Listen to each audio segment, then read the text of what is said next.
Today on the Lazy RPG Talk Show, we have some really good deals for RPG products that are beginning in November. I'm sure this is going to extend throughout November, but we're going to take a look at some specific ones. Roll20 now allows you to build a 5e D&D character outside of the virtual tabletop. We're going to talk about what that means for the industry and why this is an example of one of Mike's little candles that is a light that the industry has gotten better.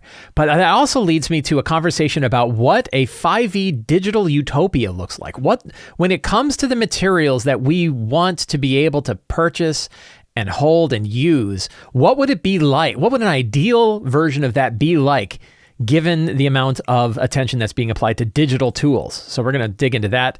I also want to talk about monuments of power. These are artifacts. These are monuments you can drop into your games, into big battles that change up how battles work. We're going to talk about how to construct monuments like that, some tips and tricks for making sure that they're both fun and useful and really make your battles interesting. And we're going to cover the first batch of questions from the November 2023 Patreon Q&A, all today on the Lazy RPG Talk Show. I'm Mike Shea, your pal from Sly Flourish, here to talk about all things in role-playing games. This show is brought to you by the patrons of Sly Flourish. Patrons of Sly Flourish get access to a dedicated Discord server, a monthly Q&A, the City of Arches sourcebook, Uncovered Secrets Volume 1 and 2, a bunch of exclusive adventures, and a bunch of tools to help you run your role-playing games. To the patrons of Sly Flourish, thank you so much for your support. So we are in the beginning of the big sales cycle where all of the retailers out there are trying to do everything they can to bring customers to their products. And we're beginning to see some really, really good deals going on in the world of RPGs.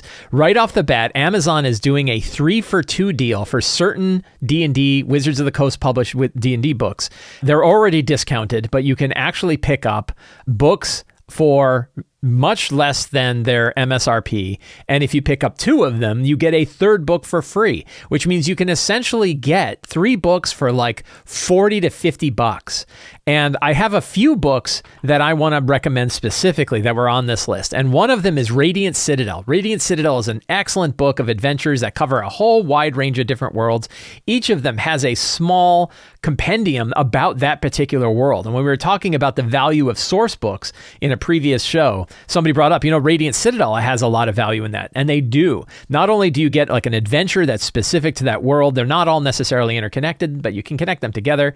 It gives you the location of the Radiant Citadel itself, but it also gives you gazetteers on each of the worlds that these adventures are in. And it's a really, really good product, a really outstanding book, and one that I highly recommend. And it is part of this 3-for-2 deal. You can get it for $28, but if you buy one other book, you get a 3rd book for free. I mentioned my love of Eberron Rising from the Last War, which I think is the best. I'm gonna make this statement, and then years from now you can come back and say, Mike, you said this and it turned out it wasn't true. I think it is the best source book we're going to ever see from Wizards of the Coast. I think it is the best value we're going to see in a source book from Wizards of the Coast. And you can get that on sale as well. I recommend you do, because again, I think it is going to be the best deal that you're going to be able to get for a Wizards of the Coast source book. It is excellent. I couldn't decide whether you should get Guildmaster's Guide to Ravnica or the Mythic Odyssey of Theros. I like the Guildmaster's Guide to Ravnica better, but I like that style of adventure. I thought the guilds were really cool. The idea of a world-sized city was really neat to me. I thought the way that they managed to kind of shake up all of the different alignments of these different guilds to follow those sort of 2-color magic system that they have, I thought that was really unique. I think it is an excellent, excellent source book. But many people I know really love Mythic Odyssey of Theros. They like the sort of the gods being more directly involved in the story. They love the sort of focus on sort of Greek mythology. They like that too. So if you think you would rather enjoy the sort of Greek mythology focus of Mythic Odyssey of Theros over the sort of more higher tech magic world of Guildmaster's Guide to Ravnica, then you can sort of pick. I could say that because Eberron is also sort of a high magic world, that maybe if you were getting Eberron and Ravnica, maybe there's a little bit of overlap between the two. You could probably mix the two of them quite a bit, but I don't know if you need to, because there's so much material in either book. So maybe Theros would be a good one as an example of sort of a classic setting, a true classic setting for a D&D campaign. But anyway, those would be 3/4 books that I would recommend that you can get as part of this 3-for-2 deal that's going on in Amazon. Amazon. That is unfortunately only in the United States. And I don't think you have to be a Prime subscriber, but it is unfortunately that deal is not going on overseas. It's not going on outside of the United States, unfortunately. But if you're in the United States, it is a really fantastic deal. Now, another deal that I think is available to everybody is a huge 5e Humble Bundle for $25. You get 73 different 5th edition focused things for $25. Now, granted, many of the 73 objects are things like a monster tracker or a character sheet or a location wizard or some VTT stuff. So you're not really getting 3 source books worth of stuff, but you're getting a lot of different things. And what caught my eye is you get a lot of different Kobold Press products. It's not all of them. It's not a ton of different Kobold Press things, but it's like a handful. It's a good sampling. You get Tome of Beasts 3, you get a Tome of Heroes. Both of those alone are already worth more than the price of everything else. And I have both and I recommend them. You get things like the Tome of Beast Lairs, Tomb of Tibriash, Warlock Grimoire, Warlock Lairs 41 through 60. See, it's interesting. It's sort of a sampling of different stuff. You're not getting like a huge pile of Kobold Press stuff. You're sort of getting a sampling of different things. 12 Peculiar Towers, Enigma, Lost in the Maze, but then also a bunch of different products from other publishers. Now, important thing is, I was not asked to promote this. This is something that I saw myself, or I became aware of and thought was a really good deal. And you should take a look. And I am not backing it myself because I already have so many of these products already that I don't really feel like I need to get all of these. So I am not put my own money where my mouth is with this stuff, but I thought it was still worth showing off because it does have so many things. City of Cats is really good. There's a city source book specifically for Southland City. I used that in my campaign and loved it. So lots of different stuff you can get here. Again, it's probably, instead of 73, it's probably a good solid 20.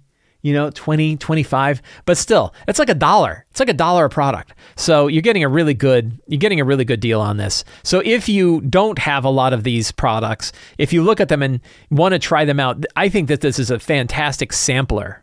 So a while back, I was talking about an idea called Mike's Little Candles. And Mike's Little Candles is a way for us to ask the question, is WotC being a good steward of D&D and a good partner in the 5e role-playing game hobby? And I have these sort of little candles, things that I'm looking for to say, are good things happening? Are bad things happening? How do we keep a gauge on what's been going on? And there's a bunch of candles that are already lit, like the 5.1 SRD is in the Creative Commons. It's released in other languages. They're continuing to put out physical products. They're continuing to release content on Roll20 and Fantasy Grounds, and they offer non-exclusive license for third-party publishers in D&D Beyond, which they did with Darrington Press. Some unlit ones were the release of the 3.5 SRD and the 2024 rules. So I have all of these different candles. Well, there's a kind of a new candle, a little thing that got lit, a small event that took place that on its own you kind of go, yeah, okay, is that really a big deal? But I would say it is a big deal. And what happened is that Roll20 now lets you build a D&D 5th edition character in their Charactermancer, in their character builder, outside of the virtual tabletop.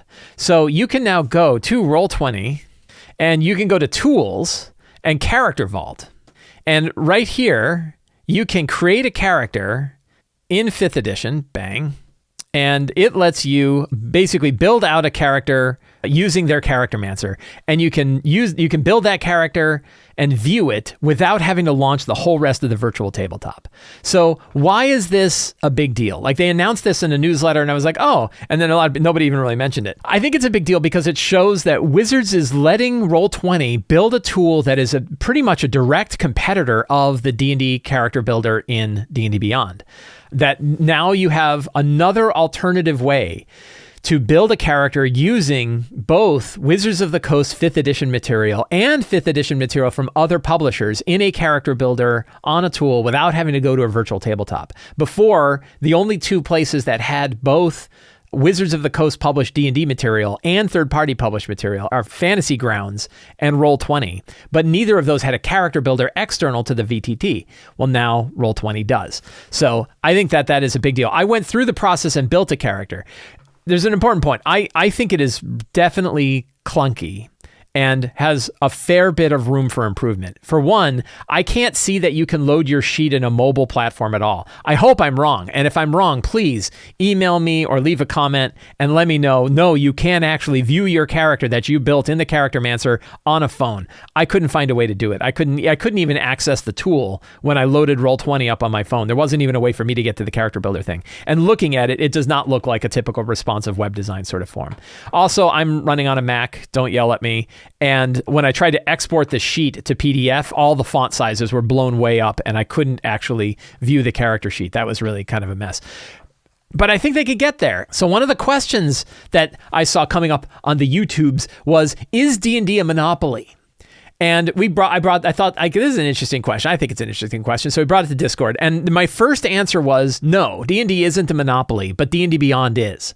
And we had lots of good, healthy discussion about whether or not D&D Beyond is a monopoly or not. And my argument was it was the only character builder where you could use all of Wizards of the Coast material without having to load a VTT. And then like literally the next day this came out. And I said, okay, guess what? D&D Beyond is no longer a monopoly. It no longer monopolizes character building for 5th edition, particularly 5th edition characters. They're using D&D non-OGL release material like your Tashas and your Xanathars and stuff. There's now another character builder.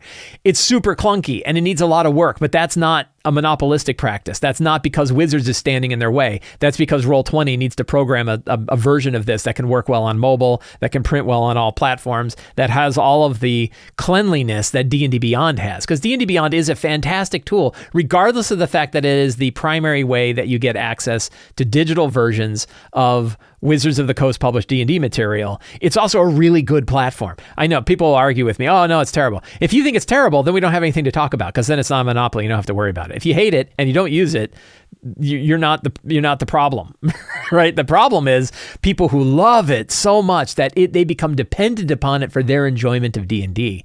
And there are people who are dependent upon it for their enjoyment of D&D. They really, really want to use it rather than use anything else. And I think that weakens the hobby, that weakens our ability to enjoy D&D regardless of what any company decides they want to do with it. But it also brought up another interesting question for me. So this is fantastic. The idea that there is another way to do this is fantastic. But it brought up in my mind another question, which is sort of like, in an ideal circumstance, what do we want when it comes to digital 5e material? Like what would make the hobby as strong as possible and make it as robust as possible, as resilient as possible, as resilient as it is buying physical books, right? I talked about as long as you're able to buy physical books of role-playing game material, that's incredibly robust.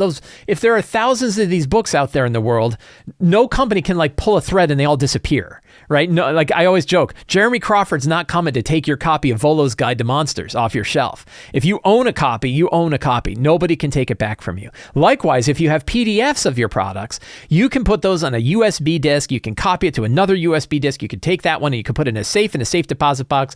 You can rotate that disk every few years to make sure that the disk is staying up to date, to make sure that all your backups are good. And you can rotate through and you can keep those PDFs forever. I don't know, forever is a long time. You could keep them for a long, long time. And no company can pull a thread and take them back from you. They can't break them. You own them. They're on your machine. You can use them. The only risk is you. Can you back them up? Will you go to the bank with a safe deposit box and stick in a USB disk? Or does your machine get wiped out and you lose everything? That's your problem. That's not Wizards' problem. That's not the problem of a publisher. That's us making sure we're keeping care of our digital products the same way we keep care of our physical products. But as long as you have physical products, you own those. What would the digital version of that be like?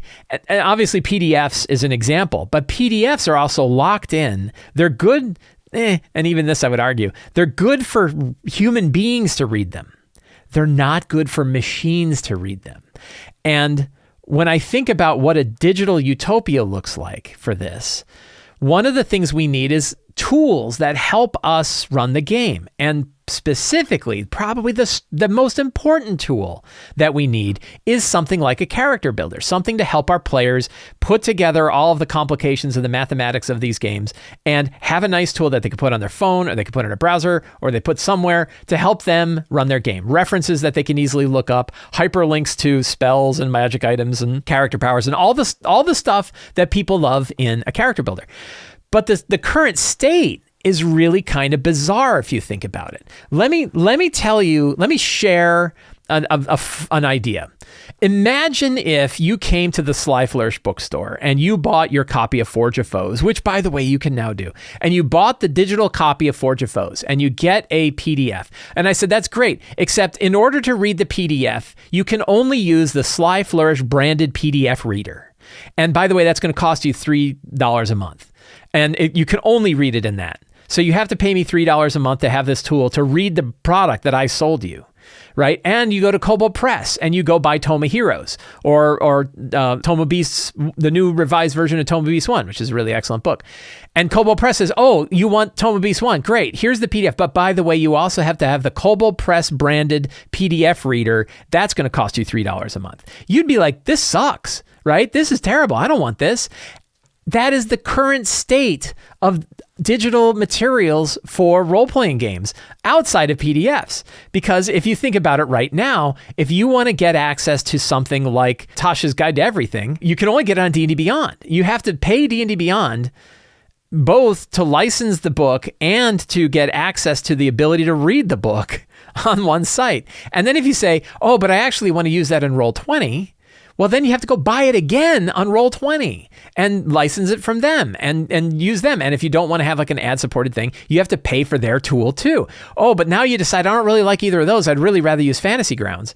Well, now you got to buy the client to Fantasy Grounds and then buy the tool again. So you're buying it multiple times.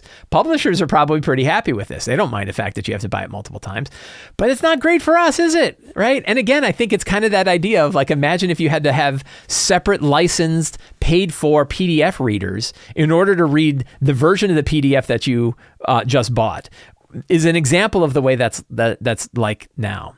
My ideal would be when you go and you buy a digital version of a product from any publisher, not only do you get a human readable version of that product, like a PDF or maybe even EPUB, or ideally both. Sly Flourish, we release both whenever we can. You can get EPUB versions of almost all of my books, but also a machine readable version, whether it's XML or whether it's JSON, some kind of way to get the instruction set, the mechanics for that product you bought in a way that you could feed into another tool and it could use them. Like, and I know this is crazy talk, right? And we're getting into Mike Shea crazy talk here, except I'm gonna bring you back down. We're gonna go from bottom up, top down. We're gonna connect the dots. And one of the, so imagine like you go to Kobold Press and you buy your Toma Beast 3 and you get Toma Beast 3 in PDF and maybe even an EPUB version that you can view on a phone that looks really good on a phone. But you also get a structured version of all of Toma Beast 3 that you can then feed into your favorite tool. Maybe you feed it into Lion's Den on your phone. Maybe you feed it directly into Roll20, so you have all the monsters in Roll20. Maybe you load them straight into Foundry, so you have them right into Foundry. Maybe you decide I'm going to start with Foundry, but oh, you know what? At Foundry's, I'm having some troubles with it. I'm going to move over to Roll20. No problem. I can just import all the data that I already bought, that I already had from Foundry, and I can import it into D&D, into Roll20, right? Wouldn't that be awesome? So I'm kind of taking D&D Beyond out of this because they don't even give you PDFs, right? At least all of the other publishers give you PDFs. But there's this talk of like, what publisher would ever do that? Who would ever do that? One of them did, right? So first of all, one question is, why would the publishers spend all of that extra time and money and energy to put out a digital version of their product that's machine readable? The answer is many of them already do, because they have to convert their material from whatever they designed and developed into the print version, the PDF version, and make it into a digital version that they can put out on Roll20 or on Foundry or on Fantasy Grounds or on Shard. They have to go through that trouble already. And all I'm asking, and this is really what I'm asking, this is where, when it comes to like, what do we do with this? What I'm really asking is, if you are a publisher, particularly a larger publisher of 5th edition material, and you're already creating machine readable versions of your material, consider taking the stuff that you've already licensed as openly available through the OGL or through Creative Commons or whatever you use. Consider putting that out there so that tool developers, software engineers, other people can take that and use it and convert it into other formats that we could use for other tools. Now, the argument is, why would they ever do that? That's just taking money away from them. I don't know that it really is, because a lot of times the tools that they want to be able to import from, they're not supporting anyway. So this is just more ways for us to use data. Nobody is saying, oh yeah, no, I would only sell you my version for Lion's Den. I don't know that any publisher that directly supports Lion's Den, but Lion's Den is a really cool tool, really good mobile application you can get on your iPhone that lets you view data. Wouldn't it be really great if you could take all of this stuff? Imagine if Tome of Heroes, for example, the Kobold Press book Tome of Heroes. Imagine if the machine readable version of all of the new powers, all of the new feats, all of the new spells, all the new subclass options were available in a way that you could import them into other tools and bring them in. Kobold Press has this material because they have released Tome of Heroes on Roll20. I think they've released it on Fantasy Grounds and Foundry and Shard. They've already done the conversion work. I'm just saying, hey, make it more openly available. I will point out one publisher who did exactly this, and that is N-World Publishing. So N-World Publishing publishes Level Up Advanced 5e. Level Up Advanced 5e is a whole different version of 5e, and when on his podcast, Morris talked about the fact that one of the things he wanted to do was release a bunch of stuff under a open gaming license that had not been released by Wizards of the Coast, which includes a whole bunch of different spells, but also a lot of feats and a lot of subclasses. Feats and subclasses are two areas that the 5.1 SRD published by Wizards of the Coast doesn't cover.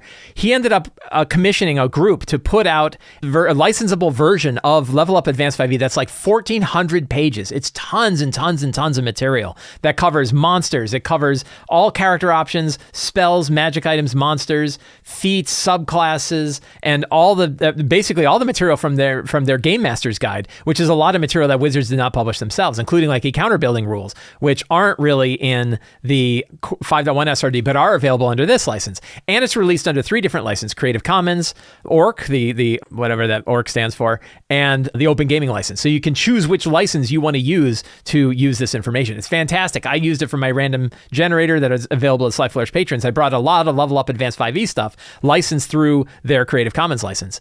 But also, N-World put out Level Up Advanced 5e as a module that you can bring into Foundry.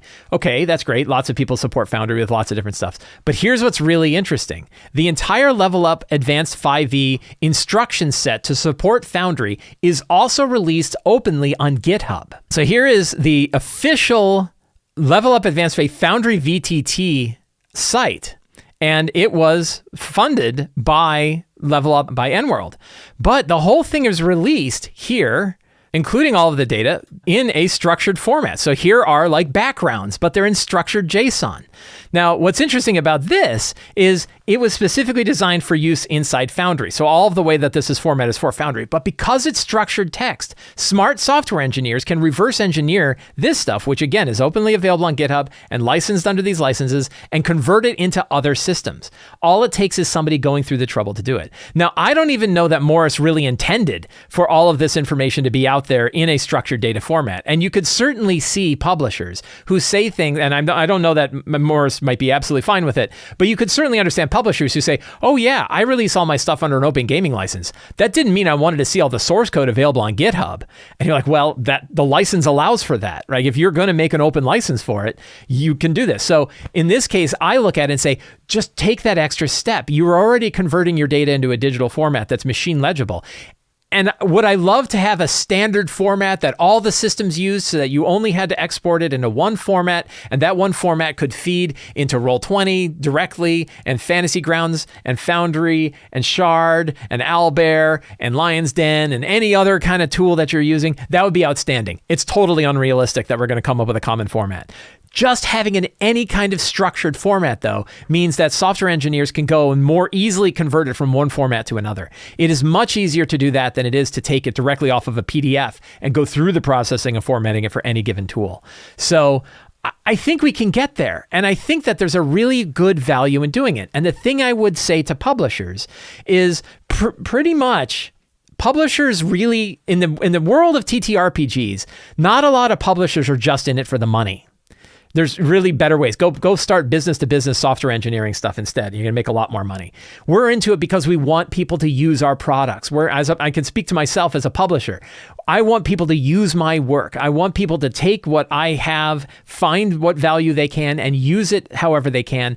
And in some cases, that means I want it to eclipse me. I want that to be available regardless of what happens to me or what I do or where it goes, or my heirs who turn out that they're living on Sly Flourish money and they're like, oh, we're going to pull this back and we're going to bind it.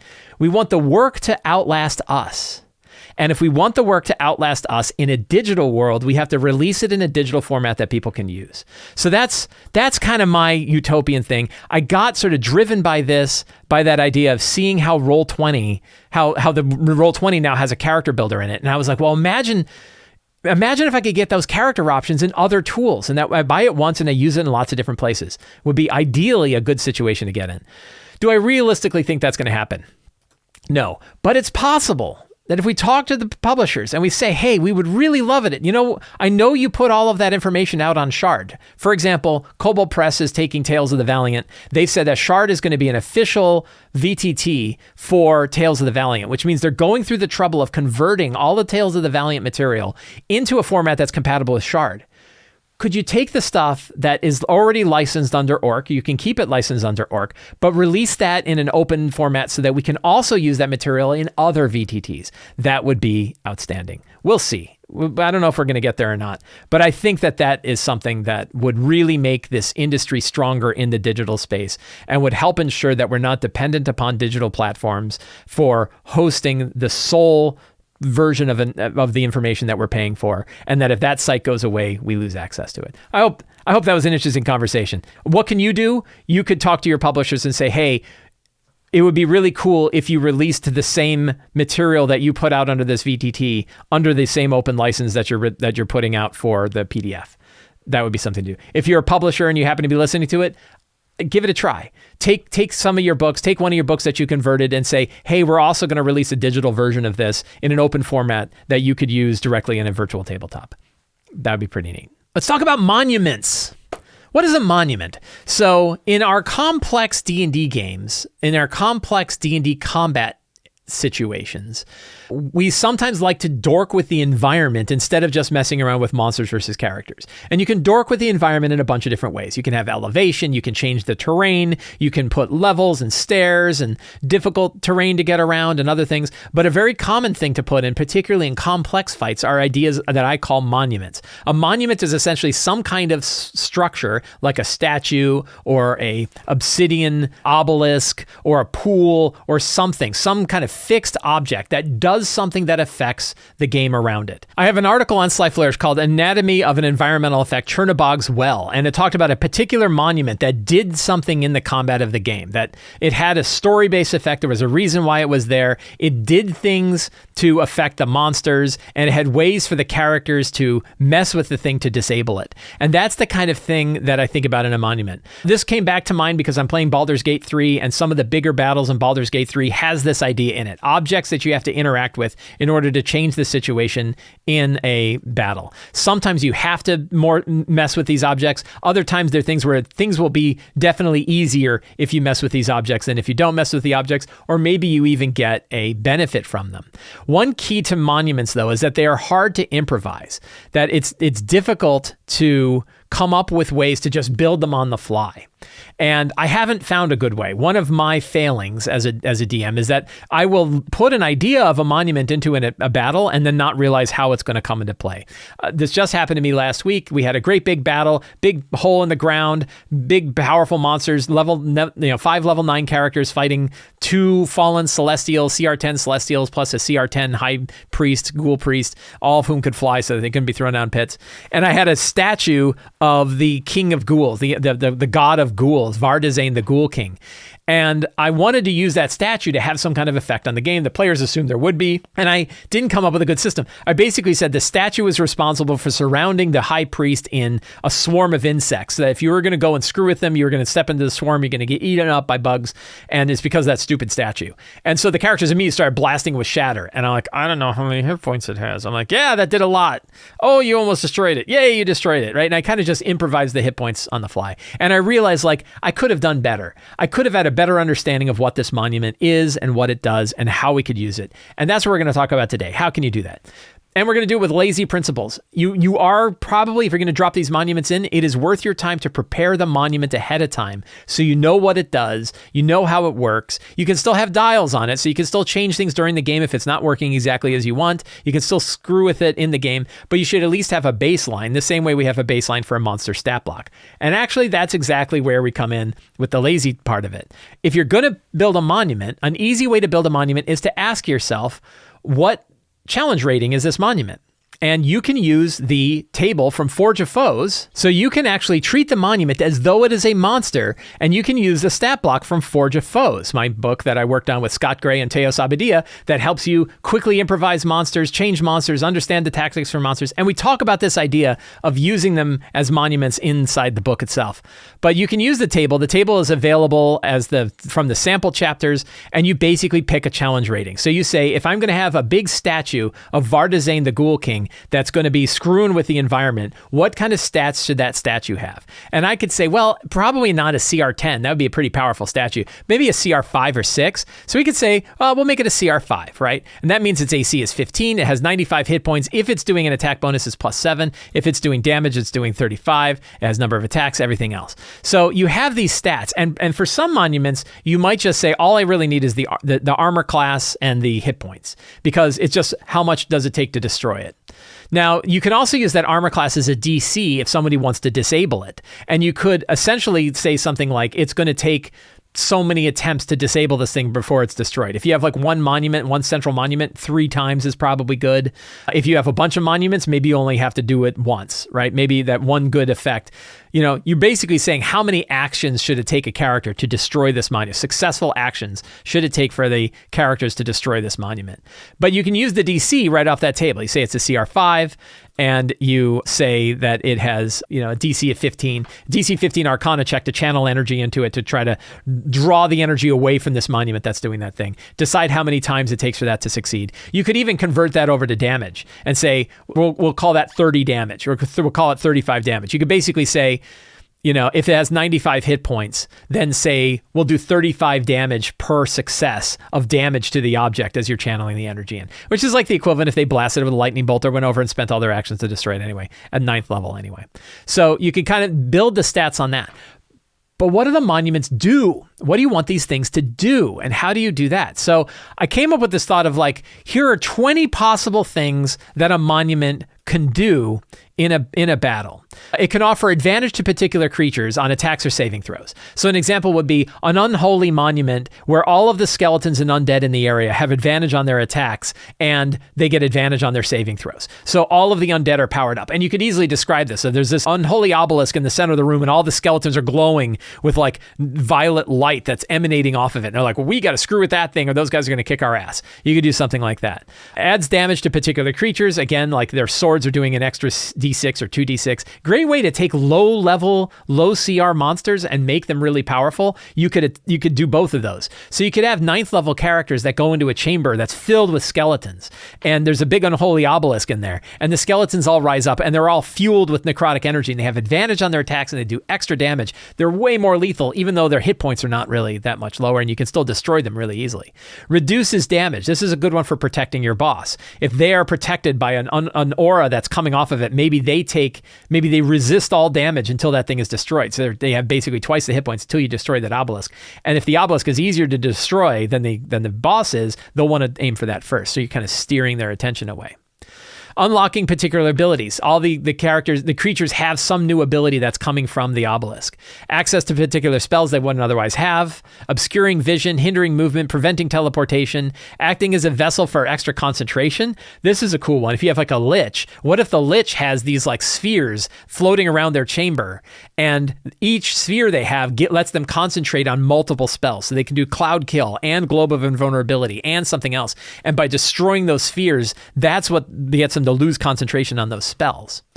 Protective spell effects, again, you could be like a Globe of Invulnerability. Offering regeneration. Maybe they're healing as the obelisk works. Animating dead minions. Again, the unholy one. You're destroying the skeletons. The next round, 2d6 more skeletons rise up. Oh boy, we got to destroy that thing or we're just going to be swimming in skeletons. Granting resistance or immunity to specific damage types. Again, because of the monument, you have fire resist. +2 bonus to attack certain creatures. Providing immunity. So they say, oh, we have complete immunity to all necrotic damage or all force damage or all fire damage or whatever. Giving somebody the ability to fly, summon and controlling a powerful creature, offering legendary resistance, and shrugging off other debilitating effects. If you don't like legendary resistance on a monster, you could apply it to objects in the room that give them legendary resistance. Maybe we destroy those, and that gives us the ability to hit the monster with a big, powerful spell effect. And a damage pulse, the idea that just it's waves of damage hit. On like initiative 0, a pulse of necrotic energy comes off of this thing and does a bunch of damage to creatures who don't resist necrotic. Another really powerful way to use monuments is to attach spells to them. Spells are a really cool way to have a tiny bundle of custom mechanics that you can apply to magic items, you can apply to certain creatures, you can apply to monuments. Spells are not just spells. Spells are little bits of effects that you can apply all over the world for all different kinds of things. Really good lazy trick. Reskin spells into environmental effects you throw everywhere else. Here are 10 that are really effective if you throw them on a monument. Globe of Invulnerability. The boss is immune to spells below a certain level till you destroy the monument. Fire Shield. You can hit them and take a bunch of damage, or you could go destroy that monument and then they don't have the fire shield anymore. Spirit Guardians. Big swirling thing around the boss or around the monument, and every time you go in, you take damage until you destroy it. Spiritual weapons. Maybe multiple spirit weapons. There are 4 monuments, each of which have spirit weapons that are going off and attacking people, but if you destroy the monument, you destroy the spirit weapon. Darkness. Stone Skin. Protection from good. Greater invisibility. Silence and anti-magic field. All different spells you can put on these monuments in order to give them some kind of power. Really, the reason we're using all of these things, the reason why monuments are powerful is because monuments are basically immune to any status effects. So they're not just a creature anymore. That destroying the monument is really a matter of doing damage to it more than anything else. My group likes to joke that monuments aren't, monuments are scarier than monsters, because monsters we can talk to, we can convince them to do other things, and we can hit them with spells like banish or hold person or other things and kind of stop them. But monuments, you can't do anything to them, and they're going to still kick your ass just as likely as the monster is. So it's kind of funny, but it also brings up a really important point. So we use monuments to shake up our battles. We use them to get the characters to move around the battlefield so they're not standing in one place. We use them to kind of split their targets so they're not just focusing all of their fire on the boss and destroying the boss in one round. They can't do it that way because they have to destroy some of these monuments or have to deal with some of the monuments, or they're going to be way inefficient in what they're doing.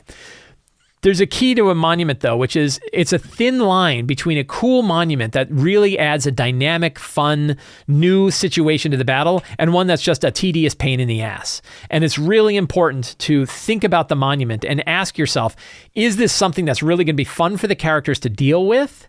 Or is this something that's just going to be a tedious pain in the ass? Because, and even some of these things, the idea of monuments that hinder movement, ones that make creatures immune to certain damage effects. If you overuse these, they're like, oh God, another one of these stupid monuments I got to destroy before I go and I hit the boss. Can't I just go hit the boss? Do I really care? And it's a really thin line in figuring that out. And one question is, are you taking agency away when you put these monuments in place? So I actually think the offensive monuments are better than the defensive ones, because taking damage is scary. Not being able to hit your opponent is just boring, right? That if you say, oh, I just want to go up and do my multi-attack and action surge and hit him again, but I can't do it because that stupid monument is in the way. And as long as that monument is there, I can't hit the main boss. Then it can be kind of tedious. But when you have like a boss where it's like, if I get to him, I'm taking a bunch of damage on the way in. And then when I'm facing him, I'm getting beat up because all these other monsters have all these other abilities. Well, now it's more scary than it is tedious. Bringing everything together, when we're looking at adding monuments to our game, there are a few things we can do, a few questions that we can ask that help us design these monuments that we throw into our big combat encounters. One important point is you don't want to overuse this. You really only want to drop it into big boss fights. You don't need to have monuments in every single battle. You use them too often, they definitely will become tedious, but they can work for kind of big set piece battles where you want them to take a while. You want the characters to do things other than just run around and fight monsters. And that's where they really shine, I think, particularly in boss battles. So the first thing you do is you ask yourself, for this monument, what is it like in the world? How does it work? What is it doing? What does it look like? Is there just one? Are there multiple monuments? But what is it about them that lets them do what they do? These kinds of questions will answer other things like how many successes or fails it takes to destroy. If there's a central pillar with 3 smaller pillars that are channeling energy into it, you have to destroy the 3 smaller ones to destroy the center one. Choose the challenge rating and set statistics. Again, how difficult is this thing? You can use CR. A good gauge of like what challenge rating you should have for a monument is that it should be probably equal to the character's levels if there's only one, maybe half the character's levels if you have like 2 or 4 of these things. That's a rough gauge, but you're going to want to look at the challenge rating and decide how hard should these things be. The harder they are to destroy, the harder they are to attack. And if they happen to be doing damage and you're basing it on the damage per challenge rating table, that would be the bigger they are, the more damage they're doing. And then part of this is asking yourself, how many successful checks does it take to destroy one? If there's a number of monuments, maybe it only takes 1. If there's only 1 monument, maybe it takes 3. You could convert successes into damage if you want a way to sort of use hit points and success rolls together. You could say essentially that you do 1/3 of the thing's damage. Whatever hit points it has, a success equals roughly a little bit more than 1/3 of the amount of hit points that it has. And then, of course, you want to give it an effect. What does this thing do? One good way is there a way to turn the effect against the monsters? So let's say you have an arcane pillar, an unstable arcane pillar in the center of your battle, and it's firing off lightning bolts. And the main boss is channeling energy into this pillar and using it to channel off lightning bolts that are hitting on like initiative 0 every time they're going around and blasting everybody. And the characters figure out, if we channel energy, we can actually fire lightning bolts back the other way. Well, now it's not a tedious monument. Now it's like a new thing that they can use. It's a new thing they can work with. Instead of just getting rid of it, they can actually channel it and use it for their own goods. What if there's like a big unholy pool, but you can make it a hallowed pool that gives radiant energy to all of the living creatures instead of necrotic energy to all the dead creatures. So instead of just destroying it, you flip the switch and now it's actually benefiting the characters. That could be a great way to make monuments fun and interesting and not boring and tedious.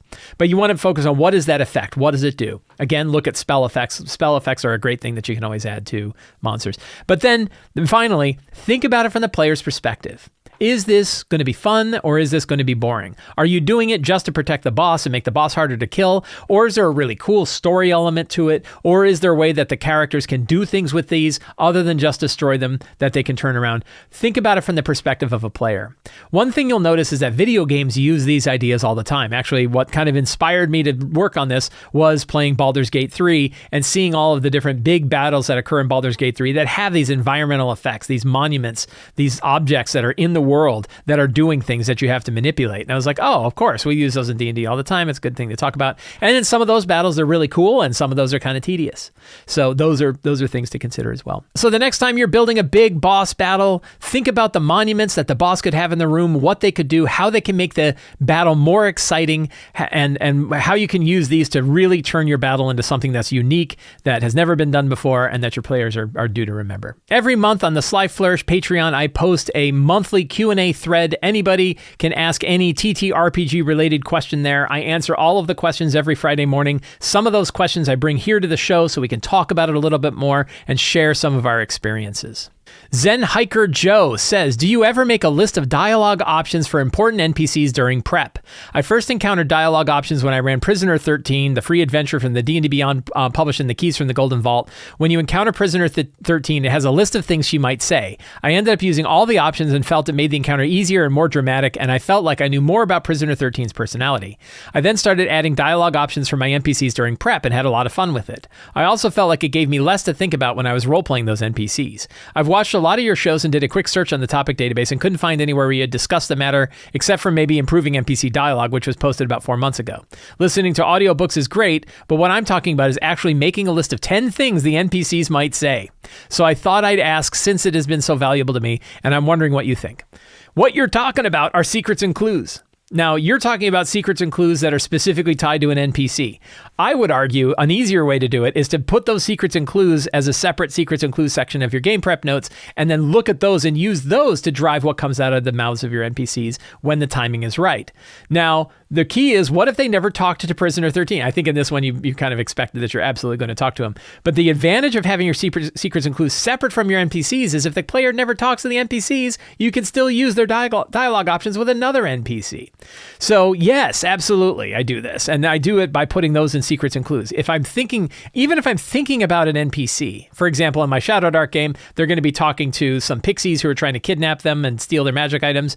And I'm pretty sure they're going to learn a lot of stuff from those pixies. I didn't tie the dialogue options to the pixie. I just put those in secrets and clues because maybe they kill the pixies. Maybe the pixies fly away. I don't know what's going to happen. But I know that those secrets might be things that the characters might want to learn. So yes, I think what you're doing is you're finding the value in having secrets and clues. You're finding them specifically valuable by tying to individual NPCs, which certainly can work.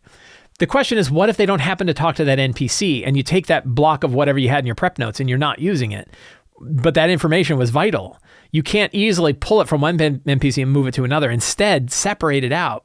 This is my thought, right? Separate that out, and that way you can apply it anywhere. But if you're focused on your secrets and clues, it's independent of the NPCs. You can still use it to drive your NPCs. I've had NPCs who spat out all 10 secrets and clues. They talk to them, they haven't talked to anybody in a while, they're kind of big gossips, and they want to just tell everything. And they do. And I remember the players like, yeah, boy, that guy told us everything, right? Or one of my favorites where like they're fighting a commander, a dark ghoul knight, and they say, you know, the cleric pulls out his mace of disruption and waves it at him and says, "Are you sure you don't want to surrender?" And the dark ghoul captain like looks back and he goes, "No, I think we're good. You know, ask me in 6 seconds." And the cleric says, "It's not going to take 6 seconds," and hits him and crits and destroys him. And the next guy is like, "Yeah, let me tell you all about this place," right? Like, I give up. Like, you know, we're good. What do you want to know? I'll tell you anything you want to know, right? And end up like introducing him to the main boss of the place. Oh yeah, no, there's all kinds of things. And I didn't know that the ghoul was going to die, right? Like, I didn't know what was going to happen. I didn't know who the important NPCs are. I argue a lot of times we don't know who the important NPCs are going to be until we run the game, and then we see who they are. By separating our secrets and clues from the NPCs, it means any of the NPCs can be important, and those NPCs can spill out the stuff that's from secrets and clues. So I mean, there's probably more value in tying some secrets and clues to specific NPCs. A lot of times it's going to happen that way anyway, but I think that by separating those out, it gives us a little bit more freedom during the game to decide which NPCs are going to state which specific goal. So hope that helps, Zen Hiker Joe. Ben G says, "I enjoy your video on running Ravenloft and Shadowdark. Are there other classic modules, AD&D or otherwise, that you think would run well in Shadowdark?" Yes, I think that any of the classic adventure modules are probably going to run really well because the math of those adventures was very flat, as is Shadowdark, Village of Hamlet, and Keep of the Borderlands, any of those old classic adventures. And there's a whole bunch of different kind of classic adventures that I think can work really well for Shadowdark, that I think fit the style of Shadowdark, and that Shadowdark connects well with both mathematically and thematically and everything like that. 5 adventures that I would recommend that I think fit really well: Village of Hamlet, Keep on the Borderlands, The Hidden Shrine of Tomoe-chan, The Ghost Tower Inverness, and Desert of Desolation. I think any of those would be really fun classic adventures that you could run alongside Shadowdark. I think that those would work really well. Skylar L says, "I'm looking to start a one-shot of Cyberpunk Red. The trick is that myself, the GM, and the players have never played this system or even similar systems. How do you start playing a TTRPG when no one, including the GM, have never played before? What are some tips for using the starter kits? CPR has an easy mode. I'm hoping to avoid falling into bad habits from not knowing the rules."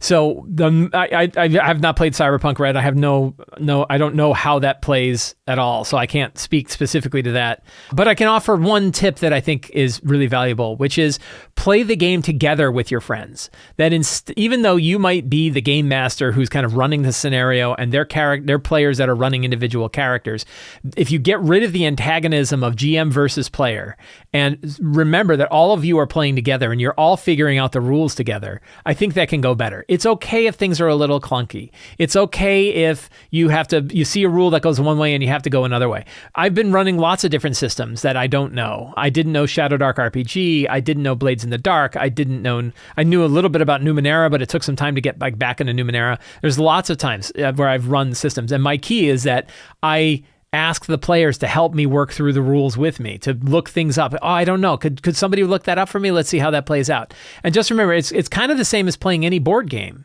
where you are all kind of working through the rules to see what's going on. Make sure the players have access to the rules like you do, and work together to try to kind of tell the scenario, and have all of you focusing down on the story that's occurring at the table, not so much this us versus them, me versus you, GM versus player sort of mentality that can kind of take over a lot of RPGs. If you're all working together, ask. If you say like, well, does it make sense that this would happen? Sometimes, especially in an RPG that is sort of more open-ended, where there's a lot of GM, sort of a lot of ideas from that the GM can kind of specifically define certain situations. You might talk with your players and say, well, what seems fair? What makes sense? What would work? I do this a lot in Shadowdark, that instead of me just dictating things, I'll ask, would you prefer this or the other? The example is there isn't anything like death saving throws in Shadowdark. There's no idea about when a character actually dies if they're down and take damage. And there's lots of different opinions about it. And mine was like, what makes sense? And I figured that what makes sense to me is if a character is directly trying to kill you, they're probably going to be able to do it. Otherwise, they're going to remove the number of rounds that you have to be healed if you take damage. So, and then I ask questions like, do you want me to roll it on my own, or do you want to roll it? Like, do you want to know how many rounds you have, or do you want me to roll it and that's how many rounds you have and you don't know? And, we all work together to kind of determine these rules. So my number one